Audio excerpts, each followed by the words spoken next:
Hello everyone, this is Chris Morris, and this is going to be Advanced Training Lesson 2. We're going to be talking about data fields, creating them and adding them to processes and alarms. So basically we'll go over what the purpose of a data field is, then I'll show you the different types of data fields that there are, and then we'll get into adding a data field to a process and adding a data field to an alarm, and then I'll show you how to select each one of the types of data fields within these two, so when you set those up you know what you're getting. Purpose of a data field basically provides a user a simple way of gathering additional information. Data fields can be useful in simplifying configuration. Multiple reasons can now just be in one field. You can create a shared list and show that list in a data field that would go out to every module on the floor, so that if you ever need to be edited, you can only just have to edit that one list and not every single individual module. So first of all here, I'm going to show you guys the different types of data fields. So key input, pretty straightforward. Type in the input that you want to show in the data field. Go and cancel that. A list, basically the data field shows up, and they'll give you a list of different things you can select. I have this as reason, so select your reason, you hit OK, and it'll record that in that data field.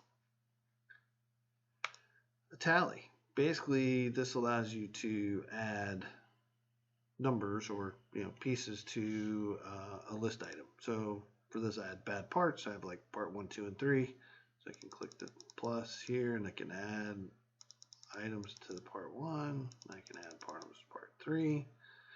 And then basically I can subtract them with the minus button. Basically hit OK. It'll record those numbers for those parts in the database. Next item we have is a checklist. So I'm going to use this as a task, right? They need to complete certain tasks for that day. So basically they did task 1, task 2, task 3. They just click in the box, puts a check mark, just a checklist, that's all it is. Hit OK, it'll record in the database that they did these tasks. The other type is a pass-fail checklist. So it looks basically the same way. There's tasks. We have task 1, 2, and 3, where we're saying, hey, did you pass that one or fail it? It could be a test they have to run on the machine, something to that effect, but basically gives you just pass and fail. The last type is a pass-fail, not an NA. So essentially, same type of process. Here's the tasks. They needed to pass them, fail them, or maybe it's not applicable to their station. So this just gives you that other option there. Okay. We'll get rid of this and this. So we'll get right in here to VT3000. Basically select a PSM or TEM, BSC for data field. I've got a PSM here for our purposes. So basically, got monitoring points. So I got a process that's production. So let's just say for production, need to add a data field because I want to get an employee name. So essentially, click on the new data field icon up here. It adds it in here as a blank. Employee name. That'll be what shows up on the data field when it pops up to ask for the information. So select mode. So when do you want to see this data field? At the start. So once you start production, this data field will show up. For my purpose, that's what I want. You can have it show up during. So during the production, there will be a little link underneath, like where it says the process is running, and it gives you the time. There's a link there to the data field. It says employee. Just click on it. It brings up the data field. You can type in anything you want at any time. The other option is at the end. So at the end of the production, when you stop it, basically it's going to come up and ask for the employee name. Say for me, I want to come up at the start. Source type. So like I say, we're going for this one here, we're going to show a key input. So they would basically just type it in, like that one I showed you earlier. The other options that are available here are like not required. Basically, if you check mark that, it means they do not have to enter their name to start production. Allow modification anytime.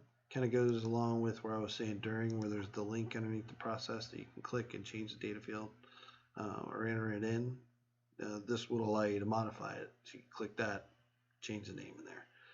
Downside to that is, while you're in production, it has this data field for employee name. So if you started with John and then you modified it to Jane or Tom, it's basically going to delete the John out and just have the Tom. So when you run your report, it's basically only going to show Tom. It's not going to show John's name. So keep that in mind. Value text. So if they're typing in their name, basically want it to be text.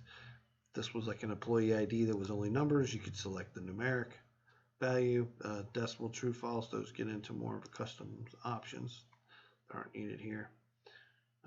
Local server validation, that's also something for custom. So once you set this part up, click here, you'll see now that your employee name comes up underneath production. So to add one underneath like an alarm, it's basically the same process. Select the alarm here, click on the add data field icon. We can just say like a reason, and basically here we have a dual state alarm, so it's going to say on set, on clear. If it's a tri-state alarm, it would say on set, on acknowledge, and on clear. So select when we want it. So I want it to come up when they set it. Once again, we have our key input here, same options. The other thing we could do is a list. So if you wanted to have a list of items they could select, so they're calling for maintenance, but they know what they need. They have a slow running belt, or the machine's broken, machine stopped, something like that, where you could give actual more information to that maintenance guy before he gets there. So we could create a list of common items that they could select from. So basically source type is list, not required, and allow modification anytime. That works pretty much exactly the same. Static list, so what this does, if this is the default, is it comes up right here and you have this other tab here for list items. So you would basically click on list item. There's a list item toolbox here. Just click on the add a new item, type in whatever you want to call it. So let's see, like I was saying, belt is slow. So that'll basically, you can add another one, and let's just say, broken belt maybe will be your other option. So now you got your two items in here, and as you can see, after you type them in this value field, it just basically duplicates what you put there. So what this means is, in the database, it's going to record that they selected this reason when they set this maintenance alarm, and so right now it's going to just record broken belt. If for some reason you're using like reason code, like numeric codes for like fault codes or something to that effect, you could put that in here. You can put in the fault code is 125466, but you want the operator to select the reason, right? So it's a broken belt. So he's selecting that, but in the database you want to record what the actual fault code number is. That's what value is used for. Go ahead and select that. Now the other type of data field that you can set up, do this on set, is the tally. So that was the one where we could add with the plus and the minus button. Allow modification at any time. That works exactly the same. The mode's exactly the same. When do you want to see it? Source type is obviously tally. It works the same way. You have to have list items, so we can do the static list and the shared list option. So basically, in software, if you've created a shared list, you can select it here. So for me, like I have a reasons list in my shared list that I can select here. So now when I press this, this data field comes up. It's going to be a tally, but it's going to use the items that I have in my shared list. So this is where I was getting into. If you have multiple modules using the same list, this was what you would want to do, so that if anything ever changed, you only change this one list, not each individual item, like here in the list items that you would have to do. Just do a shared list. Reasons. Okay. We'll do the other type.